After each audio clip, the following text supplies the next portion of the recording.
આવું કંઈક લોકેશન છે. જોવો તમે, બહાર દરિયો અને અંદર આવું કંઈક લોકેશન છે. હવે આપણે અહીંયા તો જોઈ લો તો. પણ હવે આપણે શું ખબર, આ બધું જો મિત્રો ધ્યાનથી ચાલવું પડે એવું છે. જો આ વ્યૂ જો.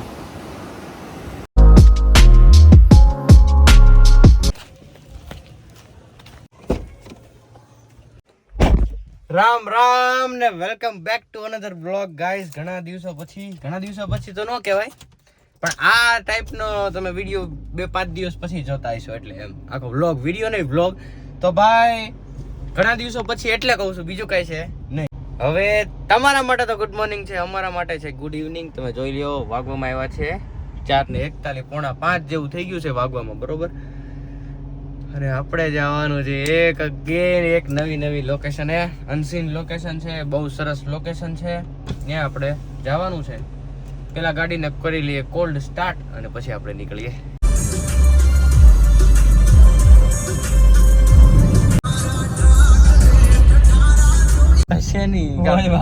નીકળતું જ નથી માઇન્ડ કાલ કાઢીને થાકી ગયો. બોલો રામા પીરની જય. બ્લોગ ચાલુ લાગે તો ભાઈ હવે અત્યારે તમને લોકેશન હું કહી દઉં તો મહુવા આવો ને, મહુવા જેવું આવવાનું થાય, આમ મહુવા સિટી જ આવવાનું થાય, એની પહેલાં લગભગ 500 મીટર પહેલાં હાઈવે ઉતરીને જમણી સાઈડ ટર્ન આવશે. ટર્ને જવાનું છે, ટર્નેથી સીધું જવાનું છે. ટર્નેથી કેટલા કિલોમીટર બતાવે? 10 કિલોમીટર. હા 9.8-10 કિલોમીટર તો છે. મેં કહું તો શું 10 કિલોમીટર. તો ભાઈ ટર્ન વળો એટલે 10 કિલોમીટર છે. કાંઈ વાંધો નહીં, હાલો. તમે લોકેશન જોશો ને તમને એમ થઈ જાય વાવ કેવું લોકેશન, ક્યાંથી ગોચાવતા હશે ભણી. હોય કાંઈ વાંધો નહીં, હાલો ભાઈઓ. પહેલાં આપણે જઈએ, તમને લોકેશન દેખાડું, પછી આપણે જોઈએ કેવું છે લોકેશન. અને તમે પાછા કહેજો કમેન્ટમાં કેવું છે લોકેશન. નવું લોકેશન કે જગ્યા કે એવું કંઈક હોય જ્યાં અમારે બ્લોગ ઉતારાયો એવું હોય તો કહેતા રહેજો પાછા. મિત્રો લોકેશન જો, હું તમને આ જ લોકેશનની વાત કરતો હતો. આવા પિચકારા કોણ મારે? શરમ કેર. હા ગાડી તો બહાર લઈ લે કે ફૂલ પડી જાય. કાંઈ ફૂલ પડે નહીં, એમ કાંઈ થોડું પડી જાય. ઈધર આ હે ને છે ખબર, કમળ છે હો બધે. આપણે જમવાની ડીશો એલી જૂની કેવી આવે? આ કમળનું છે કે નહીં? હોય કે નહીં, કમળ જ છે. ગાઈસ તમે કોમેન્ટ કરજો આ શું છે ને મને કહેજો, બરોબર. એમને આ જૂના જમાનામાં આપણે જમવાની ડીશો કરતા એ છે કે નીચે રાખીને આમાં ખાતા. એટલે આ તો હાવ લાગે, એલા ભાઈ બુદ્ધિ લાગે હાવ. તો મિત્રો હું તમને જે લોકેશનની વાત કરતો હતો ને, આ જ લોકેશન છે. જો આપણે અહીંયા જ જવાનું, અહીંથી ક્યાંય આગળ નથી જવાનું. મજાક કરતો હતો, આપણે આ લોકેશન નથી, આ તો વચ્ચે આવે છે લાઈવ ફોન. અને હવે આપણે જવાનું છે, આપણી મેઇન લોકેશન છે ને એ હજી બાકી છે, એ તો કંઈક અલગ જ છે. શું કેવું? આગળ છે કંઈક 6-7 કિલોમીટર હજી દૂર છે. 6-7 કિલોમીટર હજી દૂર છે, જવાનું છે મેઇન લોકેશન. ચાલો એની મજા છે કંઈક અલગ. અમે એમાં એવું છે, અમે છે ને ભાઈ, અમે થોડાક તકલીફ તો ન કહેવાય, આમ થોડુંક આમ પ્રેશરમાં આવી ગયા હતા. વરસાદ આવશે તો ભાઈ તકલીફ પડી જાય. વો દા બાપા ઈ ક્યાં કરવાની હતી? એટલે મેં કીધું વરસાદ આવશે તો ભાઈ તકલીફ પડી જશે, એટલે એ માટે કાંઈ વાંધો નહીં, વ્લોગમાં બન્યા રહ્યો. બોલો રામા પીરની જય. જાણ દો. આપણે ધીમે ધીમે લોકેશનની નજીક આવી રહ્યા છીએ ને આવો કંઈક રસ્તો છે.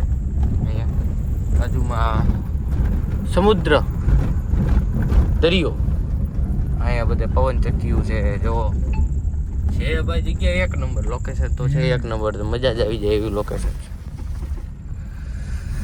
હવે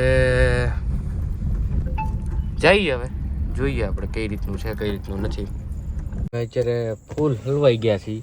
અમે જે જગ્યાએ જવાનું હતું ને એ જગ્યા છે અહીંયા જ તે,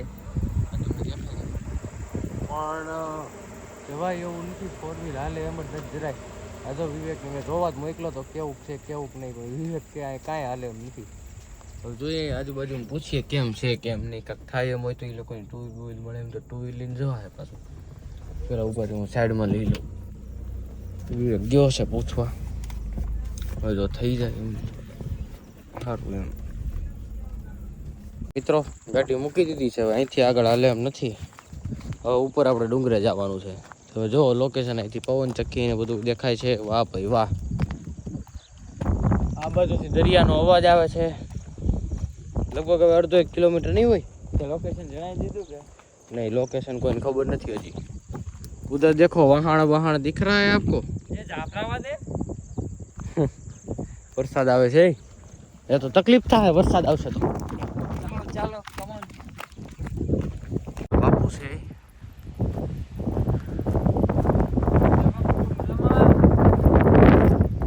बापू तो फाइनली આપણે આપણા લોકેશન ઉપર પહોંચી ગયા છીએ. અમે જો બાપુ છે મળીને આવ્યા હતા એટલે મળીને આવ્યા છીએ આપણે. હવે હું તમને એક વસ્તુ બતાવું કે આપણે ક્યાં શેના માટે સ્પેશિયલ આવ્યા છીએ ને વસ્તુ આ દેખાય છે તમને?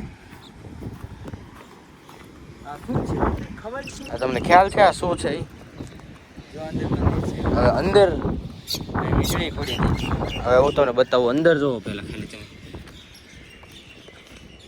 જો અંદર દેખાય છે અનસીન લોકેશન.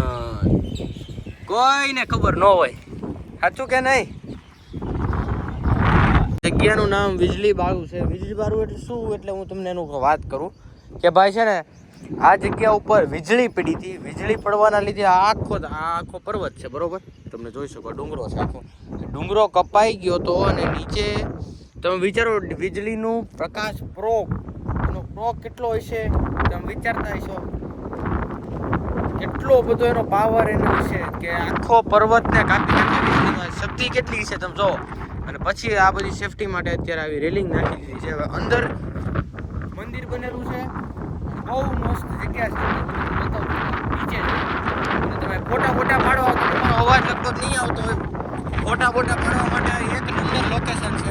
બહુ સરસ લોકેશન છે અને અહીંયા મજા જ આવી જાય એવું છે.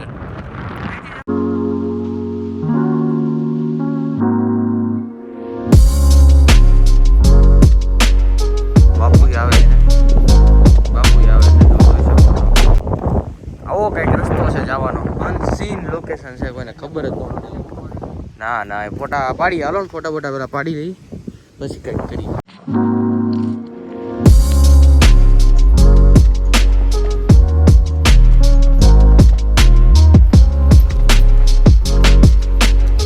મિત્રો અમારે સ્પેશિયલ બાપુ અત્યારે ચાવી લઈને આવ્યા છીએ કારણ કે નીચે છે મંદિર ત્યાં તાળું મારેલું છે. બાપુ આપણે એટલું ચાવી લઈને આવ્યા છે ને અત્યારે બધું દેખાડે છે. થોડાક વહેલા આવ્યા હોત તો પણ હવે આપણે શું ખબર. આ બધું જો મિત્રો ધ્યાનથી ચાલવું પડે એવું છે. જો આ વ્યૂ જો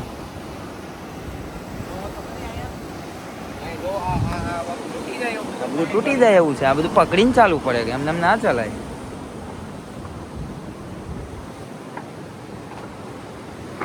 બાપુ તો જો ક્યાં પૂગી ગયા. અમે તો હજી શીખાવશી. વાહ ભાઈ વાહ. ચપ્પલ અહીંયા આપણે ચપ્પલ કાઢી નાખીએ. ઉપર તમે જોઈ શકો છો. મેં તમને બતાવ્યું હતું એ પ્રમાણે. બાપુ કેમ થઈ ગયા? બાપુ ત્યાં ગયા છે ને. પરમ પૂજ્ય અખંડદાસ બાપુ એની સમાધિ છે અહીંયા. બાકી આખું તમે જોઈ શકો અંદર બનાવેલું છે આખું. એ બાપુ છે જો. અંદર ગુફાની અંદર મકાન બનાવેલું છે. હે ગુફાની અંદર મકાન બનાવેલું. ગુફાની અંદર મકાન બનાવેલું છે. એ તો વાત છે. જો તો ખરી. આ બધું ચકલી હાથે છે. ચબૂતરો. વાહ ભાઈ વાહ.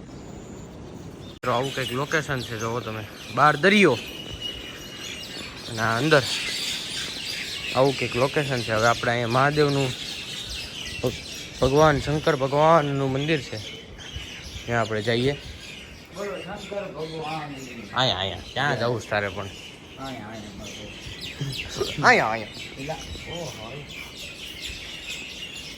શંકર ભગવાનની જય. વાહ ભાઈ વાહ.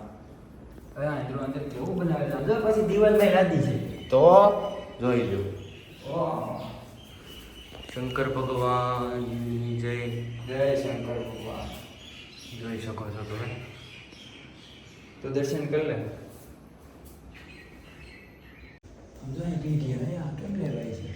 ઈ જ વાત છે ને. બોલા પીઢિયાનું છે, પીઢિયા પાપડી ગઈ. કેવું કેમ અહીંયા અંદર ઠેઠ કેમ લાવ્યા છે વિચાર તું લે. તો વાત છે. હવે આપણે ગાડી અહીંયા સુધી માંડ સુધી પૂગી. હા તો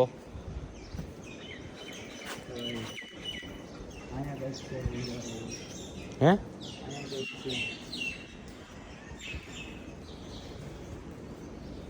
ત્યાં કાંઈ નથી. ત્યાં બાપુની ઓલી સમાધિ છે. હિંડોળાનું કેવું છે? ઓ યાર એક નંબર છે બધું ખાલી છે. અચ્છા ભાઈ. પરમ શાંતિનો અનુભવ, અખંડ મોજ અને એક number location. Unseen location part 3. જો અહીંયા ડંકી પણ છે, ડંકીની સુવિધા છે, પક્ષીઓ માટે ચબૂતરો છે, ટાંકા. એ માણસને રહેવું હોય તો બાપુ તો જો કે અહીંયા જ રહેતા હોય, પણ ટૂંકમાં એક સામાન્ય માણસને રહેવા માટેની બધી કમ્પ્લીટ સુવિધા પણ છે. અત્યારે લાઇટ નથી, બાકી લાઇટ તો છે ને અહીંયા હોય જ છે. અત્યારે સાંજ થઈ ગઈ છે, હમણાં લાઇટ ગઈ જ છે. બાપુને મેં પૂછ્યું હતું કે આ લાઇટની સુવિધા છે કે નહીં, મને કે છે, અને હજુ લાઇટ ગઈ જ છે. તમે થોડાક મોડા પીડ્યા, થોડાક વહેલા આવ્યા હોત ને તો મારે વાંધો ન આવે તેમ તમારે એમ. આવું કંઈક લોકેશન છે મિત્રો, તમે જોઈ શકો છો. ભાઈ પ્રસાદી લઈને કમ્પ્લેટ હવે પાછા નીકળીએ છીએ. હવે અહીંથી પાછા આપણે નીકળીએ છીએ, પણ તમે લોકેશન જોવો ને એટલે લોકેશનમાં 100 માંથી 200 જાય છે. લોકેશન જોવો તમે ખાલી.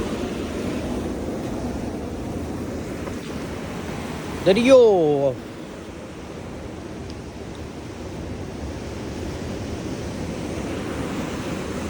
વાહ ભાઈ વાહ.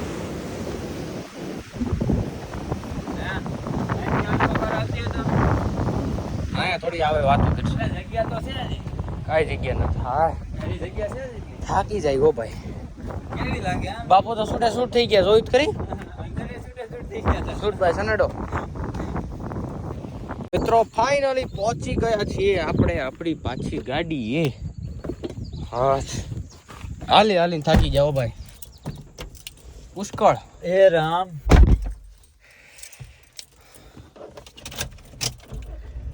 હાલો ભાઈઓ, હવે પાછા આપણે જઈએ આપણા ઘરે. તમને આ વ્લોગ કેવો લાગ્યો એ કહેજો. સારો લાગ્યો હોય તો લાઈક કરજો, શેર કરજો, સબસ્ક્રાઈબ કરજો.